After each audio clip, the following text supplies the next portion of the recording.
Hey everyone, my name's Matt, And my name's Cait. and you're listening to Different Strokes, a show where we examine and discuss individual perspectives, ideas, and artistic journeys. Are you a musician, visual artist, dancer, filmmaker, or even a small business owner? Well, this podcast will be a resource to help you navigate your personal artistic endeavours. So come hang out with us and let's chat. Hello everyone, welcome back to the podcast for episode number 4. 4? I think 4. Yeah. We've been away. We took a break for about 2.5 weeks. We went away on a trip. We're back and we're going to dive straight into this episode. And a bit of a different one. This week, I am the subject matter. Yeah, a little bit. I'm the specimen. That's it. I haven't given you any idea of what I'm going to ask you. I've kind of just gone on a bit of a tangent, written a couple of notes to go on. But look, honestly, this conversation could go anywhere as they tend to. Mm-hmm. But I kind of was thinking about, because we just got back last week and you've been extremely busy. And so it got me thinking about a couple of things. And I guess a lot of people want to make things, art, music, projects, ideas, but very few people understand how creative careers actually move forward. Mm-hmm. And from the outside, it can look like opportunities just appear for some people, while others keep working quietly and often feel stuck or overlooked. Yep. So I guess in this episode, I want to talk about opportunities, how to approach them professionally, how to juggle multiple professional projects without everything falling apart, how to balance creative projects, productivity, ambition, burnout. I guess it's a conversation for anyone trying to make meaningful work while still managing work, money, time, and energy, and all of that in the real world as well. Cool. Matt, do Yes, you Cait? feel like you're someone who's got it together? No, Oh, never. never. Never? Never. Never. When I'm on a gig, I do, because that's where I'm comfortable, sitting behind the drums and playing.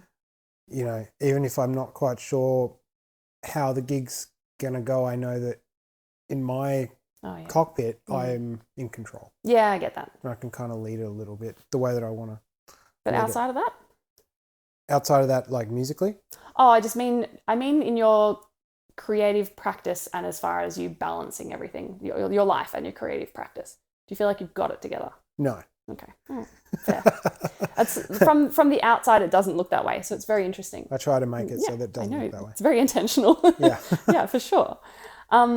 What are you actually juggling right now? I start uni for the 4th time Mm.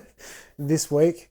It's O week. That also have rehearsals with Monkey Stick coming up, and I got another album launch that I'm playing drums for as well. I've got 2 days to learn that music so that it's ready for the rehearsal. I haven't had time because I was also just recently in Tassie doing army band work and had to sort of brush up on all that. That was right off the back of Vietnam. Coming back from Vietnam on Tuesday morning, Tuesday 17th? Something like that. that. Yeah, got back Tuesday morning, and then that evening had to do some admin on base. Just a bit of personal admin, which has kind of got a due date. And then the next day I had a rehearsal with a band called The Ashes. I'm doing because I'm so busy, I'm doing a handover, and I was there for that handover. And so got done with that, and then Thursday I left for Tassie. Saturday, the 21st, I got back from Tassie, had 20 minutes of a snooze, and then went straight to a gig with Jay Jerome. Shout out to Jay Jerome. He's one of my favorite artists ever. Look him up on YouTube Music. Anywhere you can find your music, you'll find Jay Jerome. I hadn't really learnt the music for that because Well, you were away as well. I was away, but there's like an order of priority. Yeah. So if I don't happen to have enough time between those priorities, it's sort of just too bad. There's only so much, RAM I have in my memory, in my head. So I had that gig with Jay, had yesterday off, today And here we are. off, and here we are. Yeah, that's it. Yeah. I mean, it leads quite well into my next train of thought, which was How do you juggle numerous creative projects all at once without going crazy? When I was younger, I just had more mental capacity. I didn't believe. You think? Yeah, totally. Okay.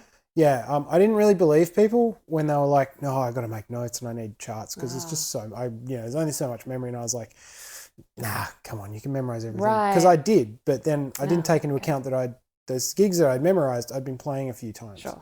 So it was all in my muscle memory, if not in my actual head, right?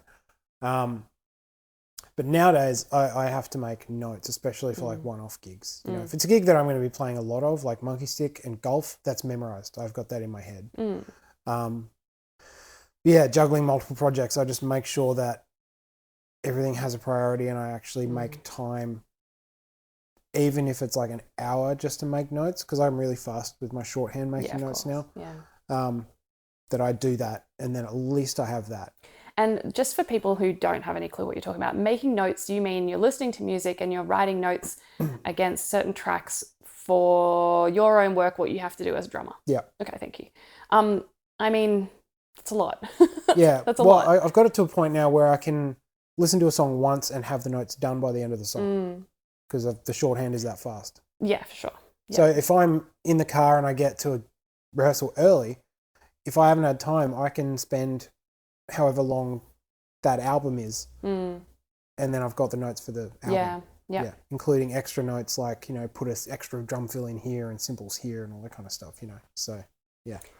I think juggling uni and creative projects and work is a whole other thing as well, which I'm hoping we can talk to other people about their experiences doing that, because I think it's really interesting.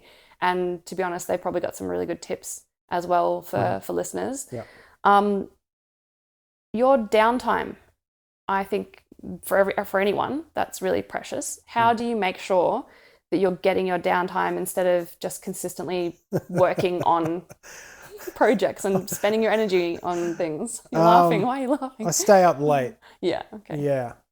I stay up late and I play video games because it's so different from music. But if you weren't able to stay up late, how would you make sure that you're carving out your time? Do you have to actively try and switch off and physically do something?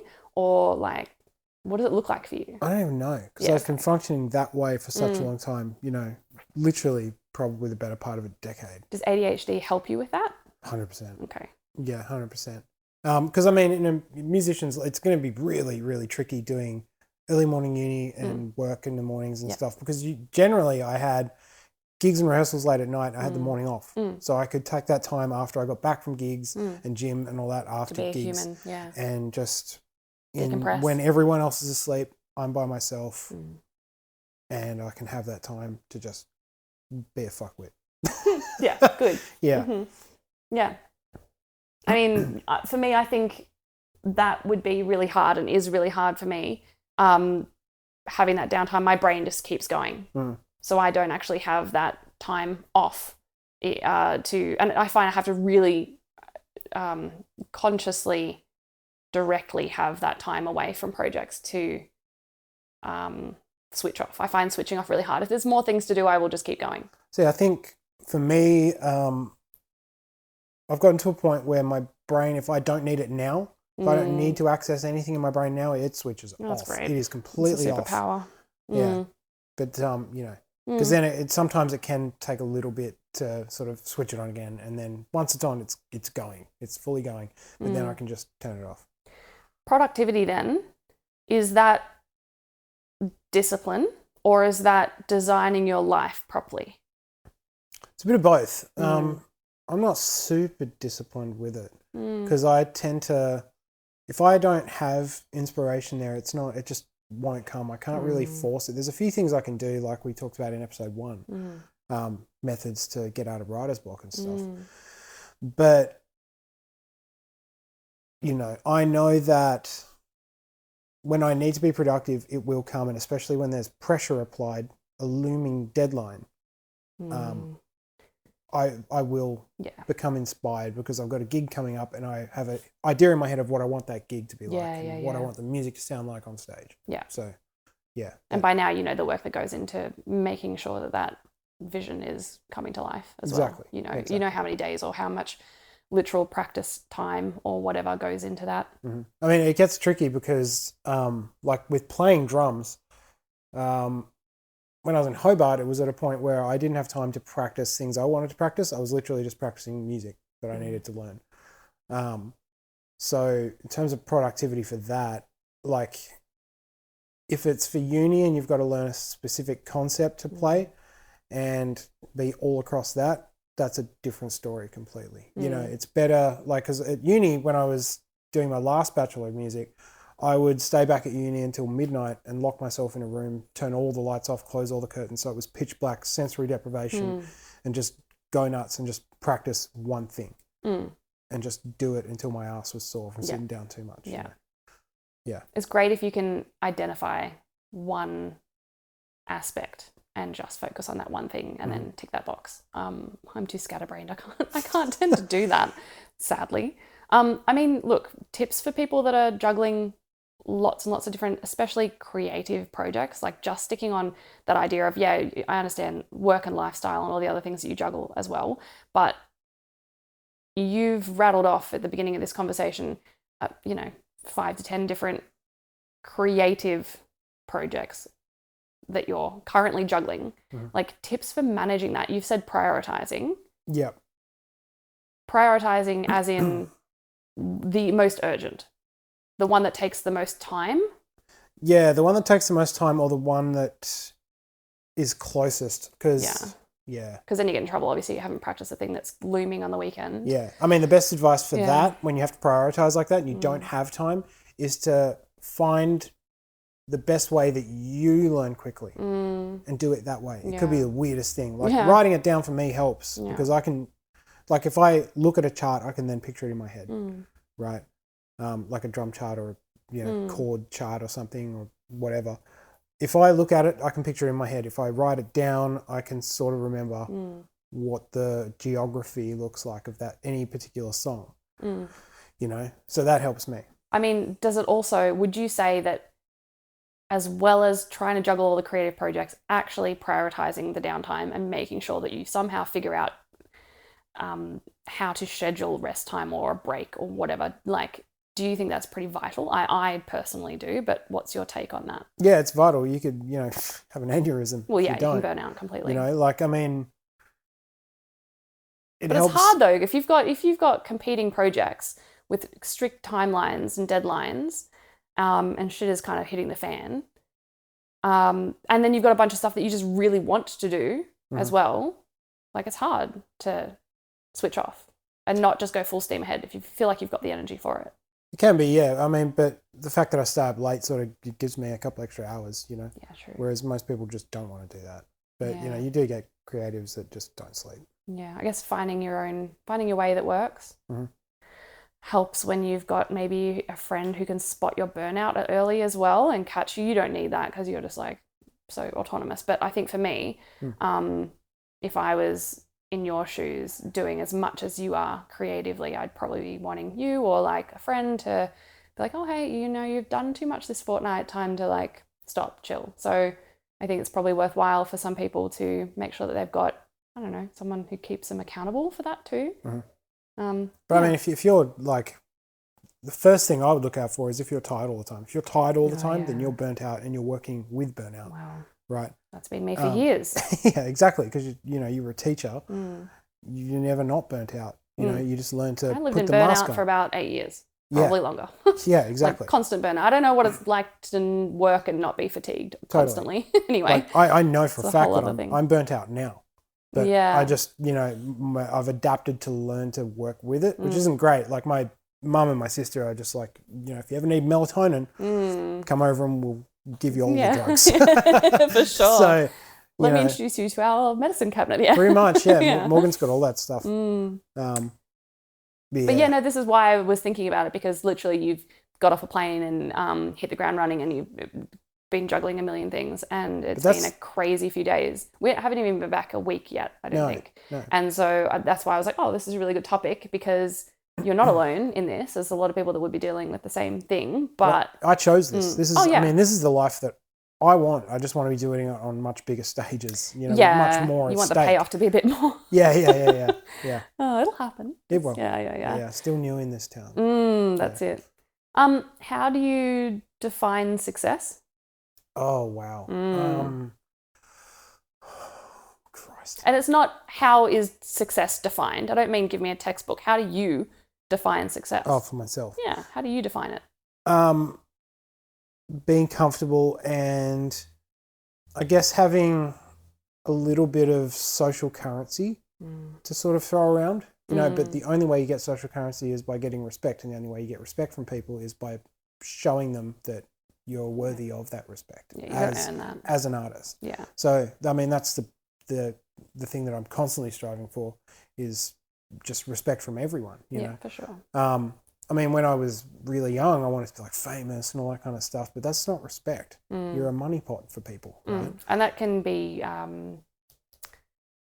impermanent. How do I say? Is probably a better word for that. But totally, that kind of thing would come and go. Whereas respect is something that I mean takes a while to earn, but once you've kind of got it, as long as you're not a douchebag, that will stay with you.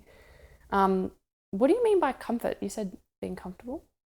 Financially and in the projects that you're doing, like I would love to have like 3-4 major projects, probably 3, just major projects that are going places, that are making money, and then just doing, podcasts and things like that in amongst that, But it's kind of like that sweet spot between, comfort and like how to say still getting progression and still taking risks too. It's kind of, you got to have a bit of both. If you're just comfort and you're just living in your comfort zone, then that I would get bored. You'll get bored. Well, You'll be so bored. That's part of the reason I left Hobart, because I had all the gigs. We weren't bored there. I wasn't. I was so busy. No, yeah. But it was comfortable. I ticked a lot of boxes. Still haven't played at the Odeon, so if anyone from the Odeon is listening and would like to offer my band a gig, that'd be great. Thank you. You give me all these segues right now because I'm going to start talking to you about opportunities. Yeah. So, I mean, can you think of a big opportunity that you've had, something that's been a little bit game-changing, and tell us about that? Like, is there something that sticks out in your memory of being like, this was a huge opportunity, this was massive, this changed things? God, they're pretty long stories, really, because it's not like Clarence Jazz Festival, right? I always wanted to play at Clarence Jazz Festival with my own band, but I didn't just meet a booking agent and then get the gig. Yes. A lot of things cascaded to lead to that, right? So small opportunities in the present will lead to the big one in the end, right? Yeah. So basically, Clarence Jazz was Solace, right? That's your original band that you started in Tasmania. Yep, my 9-piece. Which is still around, but sort of shelved for a moment. Sleeping. Sleeping, dormant. Sleeping giant, dormant volcano. But to get that gig, I got it through Stevie McEntee, and they knew me originally through Jamie Taylor from Ty Harley and Laser Baby. Oh, the connections, the Tassie connections. The Tassie connections. But I met Jamie because I went to uni, and first up, we used to just like smoke out the front, right? And everything, and we used to hang out and talk and stuff. Cool kids out the front smoking. Yeah, pretty much. Of course. Anyone who saw me was basically like, oh, you just smoke here, don't you? You don't go to uni. But you were just like residually cool because you were sitting with Jamie, I think. I think that's what happened. It rubbed off on Can we me. get Jamie on the show? Yeah, we probably should. Oh, I love Jamie. Anyway. But anyway, I met Jamie there. She started singing for me. She learned, that I was a drummer because I switched from songwriting to drums very quickly. I forget that people know you in that capacity too. They know you from your other songwriting degree, which is a completely different capacity. People only know me as a dancer as well. Oh, sure. We can get away from that. Yeah. But she learned I was a drummer, and then I guess she must have just kept tabs on what I was doing, and then I got a gig with her, and then through her I was at Pablo's Cocktails, and I met Stevie there, and then I don't know what happened. I just got a message from Stevie at some point to, just do like an EP launch for Baba Bruja. And then you got into Barbara that way. Yeah, Okay, yeah, cool. yeah. And then it might have been through like Kelly Ottaway. See, there's so many. Yeah, there's so many different connections, but that's the way it goes. Like if there's so many things that are interconnected, it's not just one thing. It's many. That's why you got to rub shoulders with people, Yeah, because you never know who you're going to meet and who's going to be impacted by you straight away, and then keep tabs on what you're doing. That's how I've got gigs in Melbourne. Yeah. That's networking, baby. Yeah, totally. Yeah, so you never know. I was going to ask you, was it luck, timing, or preparation? Kind of all three. Yeah, so I mean, if I think someone's cool, I'm going to press to hang out with them and play with them as much as possible. Yeah, for sure. I wanted to be in Ty Harley so bad. If you're a loser, we're not going to hang out with you. No, I'm kidding. No. But yeah, Ty Harley is sick. So like, I wanted to play in that band. You want to bump shoulders with people that you admire. Bad. That's the thing. Yeah. If you think that they've got something, or they look cool, as you say, or sound cool, whatever, like you want to be around that. Totally. I mean, half the battle is seeing all these other people, all these other drummers get these gigs and then going, how the hell are you in that clique? And I'm not. Like, I know people go to school with each other and then grow up together and stuff. And that's sort of how it happens. Yeah. But, especially in Tassie. Yeah, especially in Tassie. And yeah, I just found little ways to sort of probe and then get into the clique and, chat and everything. And yeah. But you're a friendly guy as well. You've got no problem going up to people and making friends and that kind of stuff. So that kind of is easy for you. Not easy for a lot of people as well, especially if you're a bit introverted or something. But yeah. But see, I'm friendly in my domain, which is music, and I'm comfortable in performing arts industry areas, Yeah, for sure. Yeah. I mean, you've been in it for so long, I guess, Yeah. So how do you know and I'm thinking about big opportunities, because you've got a big opportunity coming up this year. Mm-hmm. I don't know if you want to talk about that now or if you want to leave that for another time and we can unpack that later when it's kind of taking a bit more shape. I don't know if we just want to say... No, we can talk about it. We can talk about it, but you don't have to give much detail if you don't want to, because It's sort of still being formed. Whoa, hold up. Okay, so I actually can't talk about that opportunity. For that reason, I've actually cut stuff out of this section. So next, Cait and I start talking about previous projects I've done, like Dark Mofo and stuff. Sorry about that. Back to the podcast. Explain to people Dark Mofo for those who don't know it. Dark Mofo is a festival period in Hobart where the city transforms and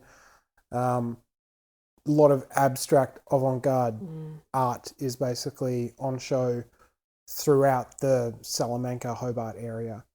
And a real eclectic mix. Yeah. As well. Like it's quite themed. It's very Dark Mofo-y, like as in, well, it's dark to start with. Yeah, for sure. But you know what I mean? It's within that dark midwinter festival vibes, right? Yeah. And super artsy and often very weird. But it's also very eclectic. Like I've seen such a beautiful range of performances and music and stuff each Dark Mofo that I've been to. It's one of my favorite things. It definitely, I mean, we could talk so much about it, but it's put Tassie on the map. And if you don't know what Dark Mofo is, go and figure it out. Go Google that, get amongst it, have a look. And if you are able to, go to it. Like get down to Tassie in June and see it, because it's wild. It's such a good time. If you hate winter, then that's a perfect thing to sort of break up your winter. But it'll also make you love winter, because it's like it's all only about happens in winter. Bins full of fire and mulled wine and food cooked charcoal. over the fires. Yeah, exactly. Like it's hearty, it's comfort, so and good. it's pushes you to get outside at night, and your hands are freezing because it's cold, but it's the best time. Anyway, my God. My first drum injury was playing in the cold at Dark Mofo. That was on the bookend stage. That was with Prof. That was with Prof. Oh, we've got a show coming up with Prof. Segue. Yeah. Well, no spoilers. We'll leave that one. My God, yeah. We might have said too much. But yeah, I mean, look. So I'm talking big opportunities. So I mean, that's a big opportunity for you. Yep. Clarence Jazz is a big opportunity for you. I mean, moving to Melbourne is a big opportunity for you. Like, if you want to talk about that as well. But how do you know when an opportunity is worth the stress? Well, it depends on how fruitful you want your career to be, yeah. you know? And also what your idea of success is. Exactly. Like, in my opinion, you know. take every opportunity. You can always turn it down when you figure out what that opportunity is and whether it's worth it, you know? Okay. There's plenty of situations where I've gone, yeah, I'll play with this band. It seems like a cool vibe. And then it's just sort of hasn't gone anywhere. And I've gone, yeah, look, you know, I think it's not really for me. And but I can definitely find a drummer that's as good, if not way better than me, to replace me. Yeah. I mean, yeah, so say yes. Yeah, always. Say yes even if you haven't got it figured out. Watch the movie Yes Man. Oh, I haven't seen that. Oh, it's so good. Jim Carrey, Yes Man. Watch that. Okay. I actually learned a lot from that movie. Is that my homework? Yes, that's everyone's homework. But just say yes to everything. Yeah, you know? say yes, even if you're not prepared, even if you haven't figured it out. Yeah, there's a lot of gigs I've said yes to. It's like, I don't play that style of music. I don't know how the hell that works, and I've just had to learn a new style very, very quickly. How do you have that confidence, though? Because if I said yes to things and I knew that I couldn't do whatever it was, like, I would shit myself. That's so scary. Well, the confidence comes from, like, in my opinion, if you just smash your head against the wall, eventually you're going to break the wall, right? Or your head. Oh, yeah, or your head.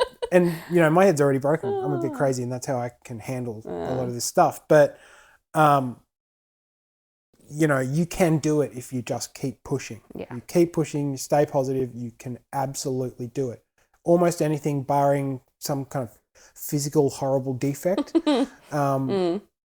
will, you know, nothing's going to stop you. You know? Especially if it comes to learning a new skill that is already in your wheelhouse, because I play drums, right? If I need to learn double kick for something because I'm not really a big double kick guy, then I can do it, totally. I just got to push, and I just got to focus and just make sure that it's ready by that time. Side note, double kick.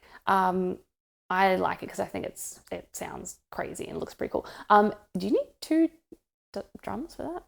You can have two drums. Or you can get a double kick pedal. It's just got two pedals, hits the same drum? Both beaters on the one bass drum. Would it sound better if it was two different drums, though? Because it's going so quick, right? I mean, like Simon Phillips, he has two different bass drums and tunes one slightly lower so that they do sound different. Really? It's more effective, yeah. I always forget that you can tune drums. I know. Yeah. Don't laugh at me. I'm sorry.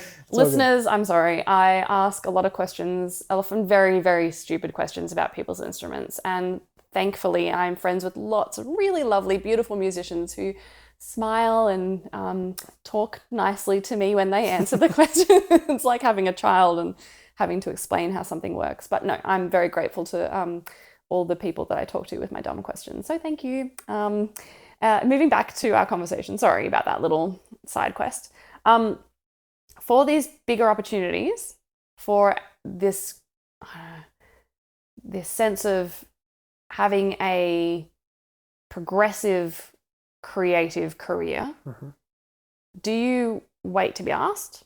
If not, how do you go about approaching people?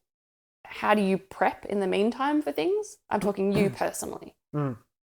Okay, so I used to wait to be asked, and then it just took too long. So I sort of jokingly, sort of not say, hey, if you need a drummer, ask me. Or you know, if your drummer gets sick, here's the card. Send me a message. Yeah. Which has worked quite well for you. It has worked quite well. But it's like people shouldn't be afraid of doing that. Totally. Sorry to cut you off. Like, what have you got to lose? Yeah, you got nothing to lose. Yeah. If you don't get the offer, then whatever. Like, it doesn't matter. You're not a step back. Yeah. But it's like, for example, moving to Melbourne. Before I came here, I looked up all the best drummers in Melbourne that I could think of, or that I'd seen, or that I had recommendations to go and talk to, and I looked up every video that they could do on Instagram, on their reels and things, and then I tried to learn everything they were doing, so that I knew that at least maybe I'm on par with them. Because I knew that moving from a small pond to a big pond, the talent pool is so much bigger. Yeah. So I need to just, prepare myself to be at the level where I can put my name out there. Yeah. And it's not, So I guess looking at your own skill set and where you are professionally to hopefully kind of, I guess, not find where the gaps are, but see where improvements can be made, or if you've been complacent in some areas to kind of shine the light on that and focus on that a bit. Yep. think it's always, beneficial advice for people. Yeah, totally. Are people missing opportunities because of a lack of skill or a fear of being seen? Yeah, it's always a lack of confidence. Right. Because you can skill up. Yeah. People don't ask because they don't think they're worth that position, that job, and that gig. Yeah. But if somebody agrees to have you on board with their project, they already believe in you. Yeah. It's very rare that someone says, "Yeah, come and play with us," and they're not quite sure what's gonna happen. Jay asked me to cover this gig on Saturday because he knew that it wasn't going to be shit, even if it was sloppy. In some places, it was still going to be really funky, and everyone was going to enjoy it. Yeah. Right. People like that aren't going to ask you if they don't think that you can do it. I guess exactly that's the whole point. So I mean, it's like going back. There's no harm in asking. Yeah, exactly. At all. Be fearless. Exactly. Be fearless. Yeah. Mm. And just keep practicing. Keep practicing, because there's no point in asking for a gig you're not absolutely ready to even try and tackle. And this is such a teacher thing, but also like if you get rejected, like if you ask, if you're, I'm going to be fearless and I'm going to approach this thing and I'm going to try and create this opportunity, and you get rejected, like people are so, and me definitely included in this, people are so interesting because they look at that as rejection and failure instead of opportunity to learn more. Like, oh, okay, cool, I've been quote unquote rejected in this way. That should tell you where you need to skill up, or that you're not quite ready yet, or to go back and practice and have another go, and then guaranteed you'll do better the next time. So, but it could also be that they just want to play with their friends. Oh, for sure. For sure. It might not have anything to do with you personally at all. Like exactly. I would never suggest that. But if you know that someone has said no to you for reasons that are like your own practice or what you're bringing to the table, then don't be disheartened by that as well. Yeah, take that as an opportunity. Totally. It's really hard. That's so hard. Well, I mean, rejection sucks. Yeah, for sure. Like in the dance world, it's just like this. The auditions are brutal. Oh, dude, yeah. Cattle calls, and then it starts to whittle down, and then it's just you and like 5 other people, just the men, and then the women do the different thing. And music is a bit different. And visual arts is completely different. Totally. But I avoid rejection because, I mean, it's not that I can't take it. If it's happened so often, I just don't give a shit anymore. I just go a different direction and try something else. You avoid it? But I avoid it by planting the seed. So, like, if you ever need a drummer, here's my Instagram, or just add me on Instagram. Because I know that I've got content on Instagram that they can see. And it's a very safe way of doing it. Totally. That way. You just plant the seed and then you haven't put too much show out on what's the line. Available. Yeah. You haven't kind of just, I mean, okay. Well, so it's like curating a shop, right? Yeah. Like a clothing store. You're going to put certain pieces in certain places that's going to stick out to the customer. Yeah. And then they'll go over there and they'll try it. That's sort of what I do with my social media. So social media is quite important then for creating opportunities at the moment, especially for musicians. Yeah, especially. That's your resume. I mean, you can do it without it if you've got the connections, But, that would defeat the purpose of going out there and asking people you've never really worked with or met for a gig. Well, they have to see and hear what you can do in different capacities, right? Which is hence the lots of different clips on Instagram that show your repertoire and latest work, I suppose. Yeah. I mean, it's like, for example, this gig with Jay, I played, Tom Swain was on bass. And ever since I first saw him play with Jay, I'm like, oh, fuck, I want to play with that guy. He's dope. And now that I've played with him, and he's sort of felt how we interact a little better, or like how he's able to communicate with me, it's more likely he's going to think about me when somebody mentions drummers. Sure. Right? Especially since that happened recently. Yeah, of course. But, So on your Instagram, I know that there's both live performances as well as pieces of like practice, I suppose, like rehearsals and stuff like that. This might be something that we'll talk about way later on down the track, but from a visual art sense, and the same thing is for visual artists. We use Instagram to promote our work and that kind of thing. Obviously, being a visual medium, you have to. But there is a difference between the visual artists who are purely posting finished work, and the ones that are doing both or more production and the processes of their artworks. There is a difference between those people, and I won't comment on what that is now. I won't get into that now because that's a whole other thing. But from your point of view, in a music sense, is it an active choice that you've made to do both? Or do you think that there's a reason why people should do both or not? Or like, where do you sit in that? It's an active choice, and I think that, if you want to be a performer, it also helps other people in the performance space to know that there is a certain rawness to this career. Like, you can't just post all the good stuff all the time, because then it's not a good representation of the life. I guess it's more collaborative. Like, being a musician is way more collaborative than visual arts, right? So how do you think then it's important for other people to see how you practice and how you work, because that's an indicator of how you'll be at a gig, or not? Or you don't think that deeply about it? No, I do it to sort of hold myself accountable and to show the people that do have a lot of respect for me and that, sort of put me on some kind of pedestal, that I'm human. Like, it's not perfect every time. It's just not, I do watching all mistakes. The perfect stuff all the time is kind of boring too. Yeah. I think personally, but but that's why I do it, just to, keep it real, so that it's not just this fake curated image. The gig stuff is curated. I will only put the best parts of the gig up there generally. Yeah. But, it's no harm in do you putting that. See extremely successful bands putting up practice videos and stuff like that? Like, I'm talking like globally kind of recognized bands, or at least definitely Australia-wide, with a huge audience. Do you see people in that sphere putting up the kind of content that you are as well? Or do you think it changes when people reach a certain tier, if you will, a certain level, that then they're cutting away some of the mistakes or the practice and the behind the scenes stuff? It depends what you want. Like, if you're trying to promote your band, heaps of people in Melbourne will put up rehearsal clips that are really cool parts of songs to promote the gig. Yeah, okay. Just as like an Instagram story or something. You don't see too many big bands putting up mistakes unless that's part of the fun. Like Lars Ulrich from Metallica, fucking up a drum part for the 4th time on stage. Right. Because it's he's in on the joke now. Yeah, for sure. That's part of the fun. Yeah. It's become a bit of a bit then. It's sort of.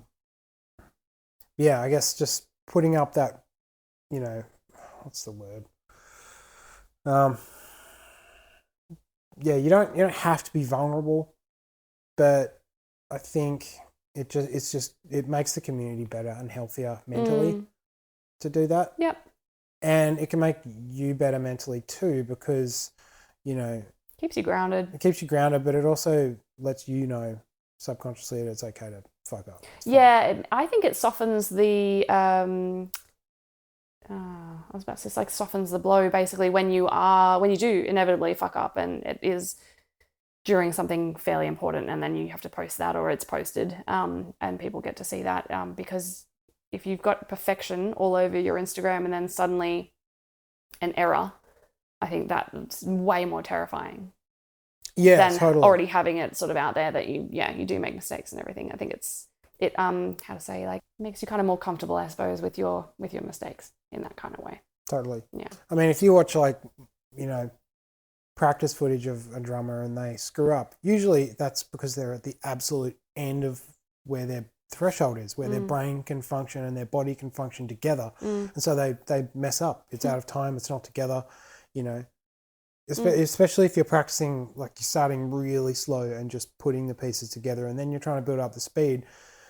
eventually you'll reach a speed where you haven't created that mile and pathway yet, and you'll just screw it up, you know. Mm. Yeah. Circling back around to big opportunities, Yep. being fearless, Yep. and putting yourself out there. How do you approach these professionally? How should people be approaching them professionally? What are things that you do to, say, for example, you want to play at a music festival, or you know there's an opportunity and you need to just reach out and put your name in the hat for something? How do you do that? You find out who the most influential person is to talk to Yeah. in that company, or that, you know, A&R sort of side of things, and you Do you cold call, or do you? You can, but I think it's better if you just make a few connections first, and then you go, all right, who should I talk to? Who's the best person to talk to? Because somebody who's in that clique might know somebody better to chat to that can, you know, give you maybe a back door or something. Sure. You know. Or just better information. Yeah, way better information. So do you curate, like if you're doing it through Instagram or through emailing, is it really important to have a really professional piece of writing where you can send that to people to open some doors for you? Do you do it through Instagram because that's where all of your content is, so people can see you that way? If they're assuming that they don't know you. Yeah, some places will really only book you based on your following because it'll sell more tickets. Okay. Yeah, it's like having a good Instagram or YouTube or whatever. It's like having, you got to curate it like it's a resume. You want to sell the really good stuff first, and then if they want to keep looking, it means they're already interested anyway, you know. Mm-hmm. So, yeah. Should people be aiming for, like, say, one big project a year? Do you think that that's a valuable thing? Yeah, totally. Like one big festival or one really big show, or like recording an album. Yeah, like one big thing that I'm achieving this year, this one big thing, and I don't know, it could look like whatever it looks like for that person. But do you think it's important to do that every year? Yeah, I think one big thing for yourself, and that doesn't have to be like a massive thing like performing in front of, you know, 25,000 people or anything. Just something that you know that if you achieve, it means you've reached a new level. And what counts as big in that kind of way? Is it money? Is it scale? Is it career impact? Could be whatever it is for that person, right? Yeah, I mean, yeah, it depends on what you want. Like, you know, like a big opportunity for golf would be to get, or monkey stick would be to get a really good festival spot. Yeah, That'd be for really sure. big. And exposure. Yeah, totally. Yeah. Big for Depends me. where you're at within your career. Yeah, sorry. Yeah. Big for you. Like big for me would be to breeze uni and unlock a bunch of new skills, right? And not have some kind of mental, physical breakdown in the process. That'd be big for me. We are all here for you. You'll be fine. You can come on the podcast and talk about your stresses and your mental breakdowns and how uni is going. It'll be okay. We got you. Your community has you. It's fine. Yeah. I think it's probably like a balance of all three of those things, right? But when I say balance, so I'm thinking about money, scale, and career impact. To me, I'm okay, depending on how broke I am, I'm okay losing a bit of money if the balance comes with like a career impact in some other way. So, for example, I don't think I've really made any money, any real money off the exhibitions that I've had. Mm-hmm. I've managed to sell... Did I sell all? Yeah, I think I sold out my first exhibition completely, and I think I had 2 paintings left over from my last one, or 3 or something, and I gave to family members or something. So one sold out exhibition. My solo exhibition was not quite, but probably 70%, 80%. But I definitely didn't gain a lot of money from that. That for me was about career progression and having just the mere act of like doing the exhibition and completing that as a milestone in itself. Mm-hmm. So for me, I lost money. We'll say I lost or came broke even. Yeah. I'd say that was still worth it. The balance is still there for me. Yeah. I guess you can't do that often though, in a way, because then it you know what I mean? Like, yeah. Well, it's like whenever there's a thing. There's like the balanced triangle, right? Which is, it's got to be two of these three things. First thing is financially fulfilling. Second is socially fulfilling. And the third is creatively fulfilling.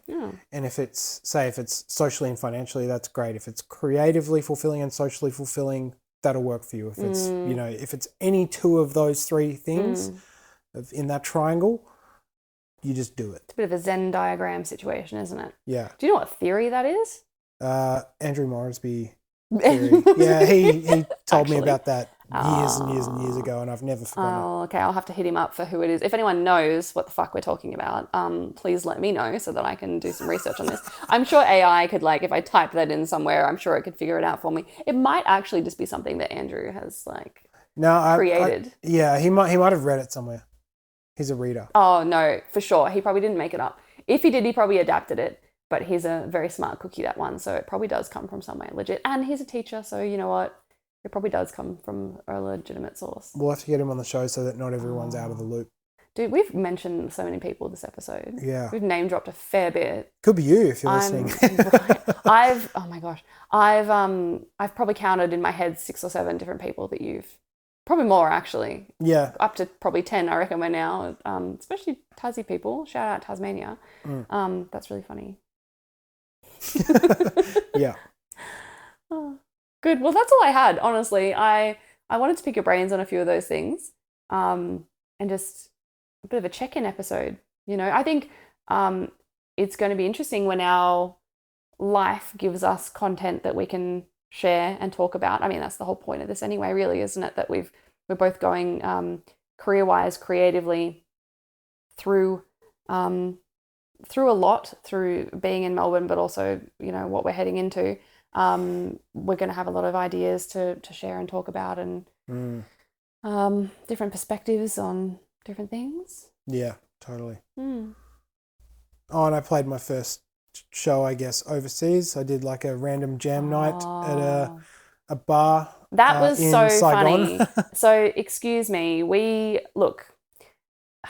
it's very fun traveling with someone who is on the hunt, not on the hunt. I was going to say going around some of the night spots.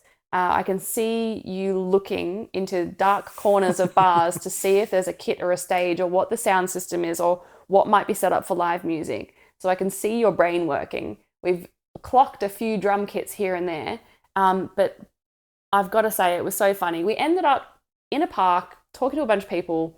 One guy was a musician, an expat living in Saigon, threw us in a direction of a bar run by an Irishman. Can't remember what it's called. Moonies. Moonies. Yeah. Oh, if you're listening, guys. Cheapest Saigon green you'll get in that city. And it was a really cool spot. I really liked that. And beautiful people. Oh, by Saigon green, I mean it's a brand of beer. It's not like weed. Okay. Oh, yeah. Good. Saigon green is like, clarification. The light Saigon beer. Yeah. Just, cheap Vietnamese beer, guys. It's good stuff. 20,000 dong. Oh, yeah. 20,000. So we went there, and they're having a live music night the night that we were there, and we might have to actually put up a clip at some point of Matt playing in that bar, because that was really funny. So I basically just along for the ride, as I usually am. I managed to film a little bit, but it was so funny. So we're in another country, and Matt has somehow managed to talk his way onto the stage to be the backing drummer, basically, for this guy and his guitar. And you could see that the guy was trying to be polite. Like, it was really, really funny. So Matt's gone, hey, so like I'm a drummer, like I'm a professional musician. And if you don't know someone, you're and it's your gig, you're there, and your reputation's on the line, but also you need to fill the bar with people that are going to stay there to buy drinks. So it's a whole system. Rightfully, he said, yeah, I wouldn't mind just playing the first set by myself. I've been doing this for a while. Yeah, I know. So, and I was he like, shut you down straight away. Yeah, I was like, yeah, okay, fair enough. And you were buzzing next to me when you came and sat down, because you're just like waiting for the set to end, but you're also just like looking, and you've got ideas in your head. I can see you overthinking it, or not overthinking it. But he was playing a lot of like the stuff that Matt and Isaac played. Oh. So I caught it kind of new. By the way, his name's Adam Khan. Adam Khan. So if you look up adam.khan, that's KHAN.music on Instagram, you'll find him. Yeah. Give him a follow. Fun guy. Really great guy. Give him a follow. Why not? You said Matt and Isaac. That's up to 12 people that you've name dropped. So that kind of music is, I guess, pub covers. But also like not just boring pub covers. They're good pub covers. Yeah, depends how you play them. Oh, well, if Matt and Isaac are playing them, you know that they're sensational. So not a whatever. fan of Jesse's Girl. Okay, well, we don't have to get into that. What I was trying to say is this man has told you to basically sit down in a really, really nice way. And I'm going, okay, this could, like, part of me is like, yay, Matt, like, get on stage, they'll love you. But part of me is like, are we those two annoying people that are just here buying drinks just to wait for you to get a chance to jump on stage? Like, I didn't know where this was going to go. Anyway, he's finally agreed to let you maybe sit down for like one song. Yeah. Was that the deal? Like, come and sit down for one song? Kind of, yeah. Get up and see how you go. Okay, right. Get up and we'll see how you go, mate. Like, we'll do an easy one for you. He didn't say that. That was the vibe. Yeah, the vibe. Know? Okay. What was the first song that he picked for you? Do you remember? Was it something just like real basic? Yeah, I don't know. It might have been like. Or did he test you? Was he like, do this? No, he called out a bunch of stuff. Okay. I can't remember what it was. It was like, I don't know.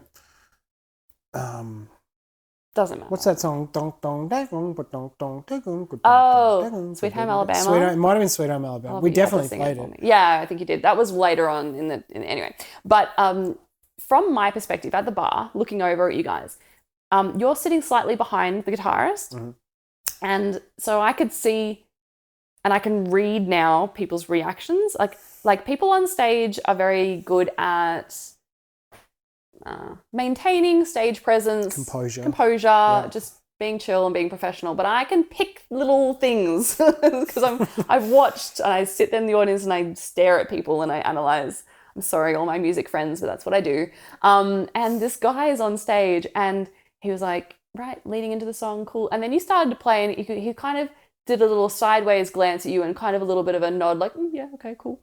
And then you kept playing. And then there was a moment where you must have, I don't know, just timed something beautifully or just done something exactly how you were supposed to or read the way he was playing his guitar and paused at the right moment. What the fuck ever. Like whatever you do as a drummer, that shit. Mm. You did something really well.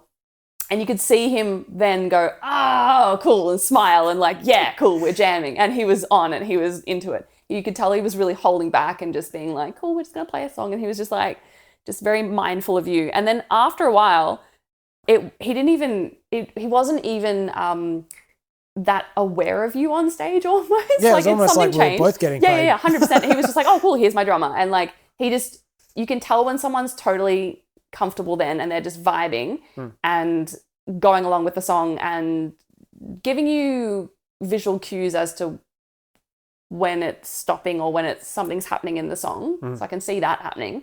But it was just, oh, fuck. It was really funny. It was great. I loved it, but it was really funny.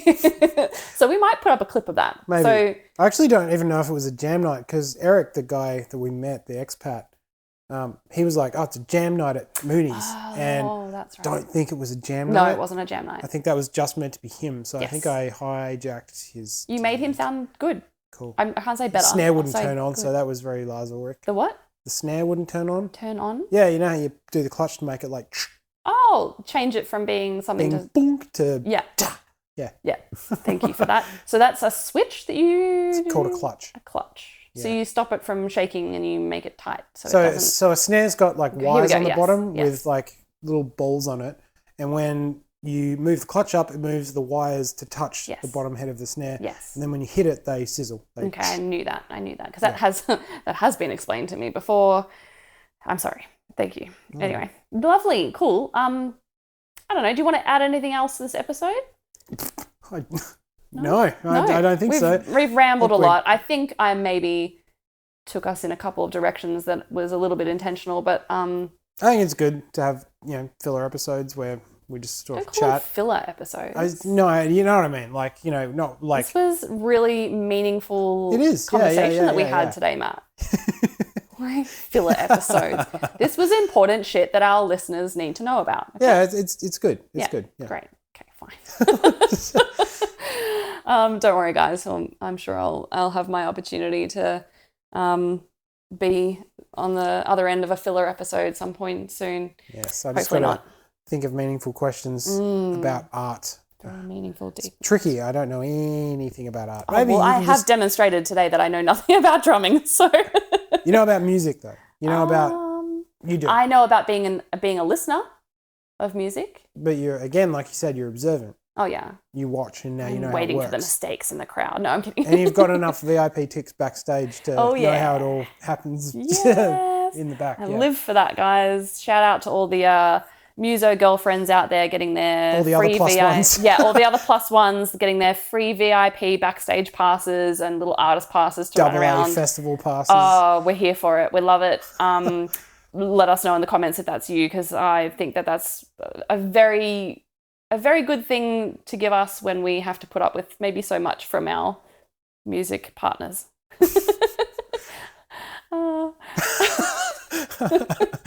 One of us isn't eating tonight, and I don't know which one of us it is. Oh, man. We'll leave it there. Thank you so much for being so open to all my probes and all my questions, all my little bits. No, all good. And I hope for all of you listening, thank you for listening. And I hope I didn't mumble my way through that too much and just sort of... Look, if you've gotten this far, again, thank you so much. We appreciate all of our listeners. And thank you so much. It's a good time to mention, I don't know if we have mentioned in any of our other couple of episodes, but we've been getting so much really lovely feedback. We really appreciate you. We appreciate the people that have taken the time to send us some nice, kind words and some encouragement. It means a lot. And we really appreciate the downloads. We really appreciate the listens. Keep it going. Let's help us grow. Let's reach more people and create more content and more conversations. Yeah, definitely share it with one other person or 10. Actually, just share it with everyone. Yeah, just if you can, share with your friends. That'd be really nice. We really appreciate you. Cool. All right, big love. All right, bye. Bye. Thanks again for listening to our podcast. You can find us on Instagram at different.strokes.podcast. This is where the majority of our content will be. And if you've got any suggestions for guests that you want to hear on the show, you can email us at ds.podcast.melb@gmail.com. So that's Melb as in MELB for Melbourne. And remember, the way that this show grows is if you're sharing it with your friends and subscribing to us wherever it is that you listen to your podcasts. Bye.